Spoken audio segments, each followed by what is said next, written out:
안녕하세요. 함께 읽고 함께 성장하는 북토피아입니다. 저는 여러분과 함께 책을 읽고 그 책에서 얻을 수 있는 중요한 교훈들을 나누고 있는데요.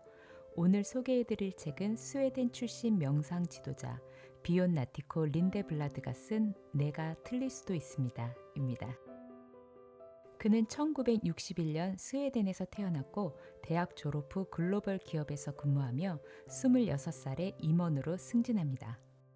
인생에서 가장 승승장구하던 그때 그는 호련히 그 자리를 포기하고 사직서를 냅니다. 그 후 태국 밀림의 숲속 사원에 귀의해 나티코, 즉 지혜가 자라는 자라는 법명을 받고 파란 눈의 스님이 되어 17년간 수행합니다. 승려로서 지킬 엄격한 계율조차 편안해지는 경지에 이르자 46의 나이에 사원을 떠나기로 하고 승복을 벗습니다. 환속 후에는 사람들에게 혼란스러운 일상 속에서 마음의 고요를 지키며 살아가는 법을 전하기 시작합니다. 진정한 자유와 평화에 대한 유쾌하고 깊은 통찰력으로 스웨덴인들에게 널리 사랑받던 그는 2022년 1월 망설임도 두려움도 없이 떠난다는 말 한마디를 남기고 숨을 거두었습니다. 저자는 승려로서의 삶을 살다가 다시 일반인으로 돌아와 세속적 삶을 경험하게 되는데 이 과정을 통해 우리 모두가 가지는 불안과 두려움, 삶의 본질에 대해 새로운 시각을 제시합니다. 그럼 함께 들어가 보실까요? 1. 떠오르는 생각을 다 믿지는 말라.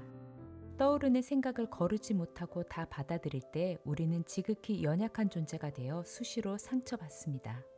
인생의 어떤 영역에서든 마찬가지입니다. 제 상처에 신경 쓰느라 지혜로운 선택도 내리지 못하게 됩니다. 자기 생각을 모두 믿어버린다면 우리 삶에서 가장 암울한 순간에 바닥이 없는 심연으로 빠져들게 되지요. 말 그대로 스스로를 죽음으로 몰아넣을 수 있습니다. 떠오르는 생각을 다 믿는 삶에서 존엄은 어디에 있을까요? 자유는 또 어디에 있을까요? 우리가 어떤 생각을 할 때 그 생각은 대부분 의도치 않게 생깁니다. 그런데 우리는 망망대해에 홀로 떠있는 섬이 아닙니다. 우리는 그간에 길러진 방식, 그동안 경험한 것들, 이 세상에 태어날 때 타고난 것들, 우리가 속한 문화와 환경, 그리고 인생 여정에서 마주치는 메시지들의 영향을 받아 형성됩니다. 생각 또한 그 산물일 뿐입니다. 우리는 생각을 선택하지 못합니다. 그 생각이 어떤 양상을 취할지도 통제하지 못하지요. 다만 어떤 생각은 더 오래 품으며 고취할 수 있고 어떤 생각에는 최대한 작은 공간만 내어줄 수도 있습니다. 마음속에 불쑥 떠오르는 생각을 막을 방법은 없습니다. 하지만 그 생각을 믿을지 말지는 선택할 수 있습니다. 2. 마법의 주문, 내가 틀릴 수도 있습니다. 우리가 서로를 있는 그대로 받아들일 때 그리하여 모두 본연의 모습대로 살아갈 수 있도록 허락할 때 인생은 크게 달라집니다. 각자의 강점과 재능을 발휘하면서 앞으로 나아갈 기회를, 더 나은 모습으로 발전할 기회를 서로 상대에게 줄 수 있습니다. 남들이 우리를 있는 그대로 받아준다고 느끼면 우리 또한 남들을 더 너그럽게 대하기 쉽습니다. 주변을 더 공감하는 자세로 관찰하고 또 그들과 소통하며 살아갈 수 있게 됩니다. 경청은 그 자체로 치유 효과가 있습니다. 그렇게 들어주는 사람을 만났을 때 우리는 자기 자신의 모습을 새롭게 발견하게 됩니다. 갈등이 싹이 트려고 할 때, 누군가와 맞서게 될 때 이 주문을 마음속으로 3번만 반복하세요.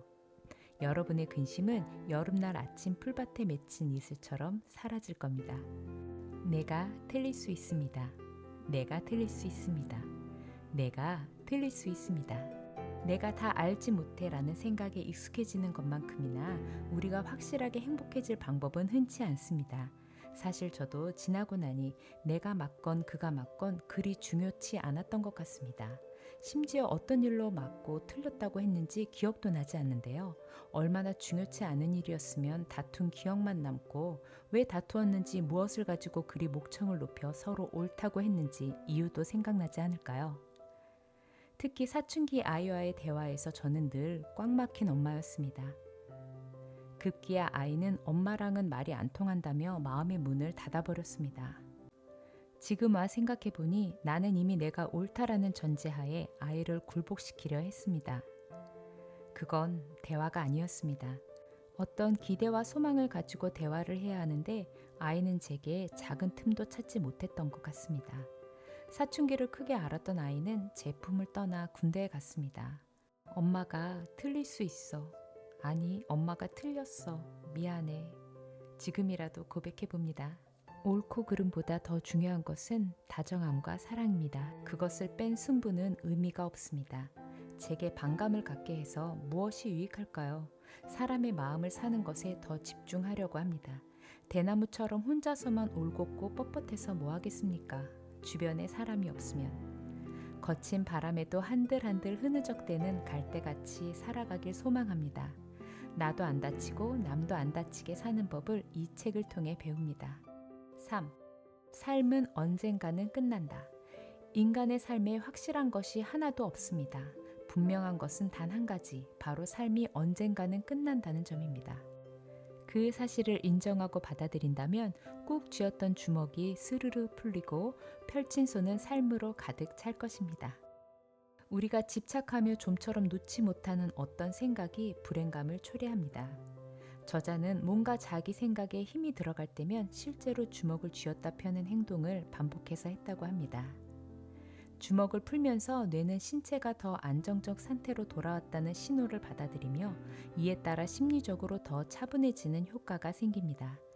이 동작은 명상이나 심리적 안정 기법의 일부로 사용되기도 하며 일종의 심리적 리셋을 하는 데 유용한 방법 중 하나입니다. 우리도 뭔가 경직되어 있고 불안감에 움츠러들 때 한번 두 손을 편안하게 펴볼까요? 삶 속에서 결정을 내리고 어떻게 살아가야 할지 고민할 때도 언젠가는 이 모든 것이 끝난다는 것을 늘 명심하시기 바랍니다. 우리는 내면의 아름다움을 보여주며 살아가기를 선택할 수 있습니다. 오늘은 어제보다 조금 더, 그리고 내일은 그보다 더 많이. 인생은 짧습니다.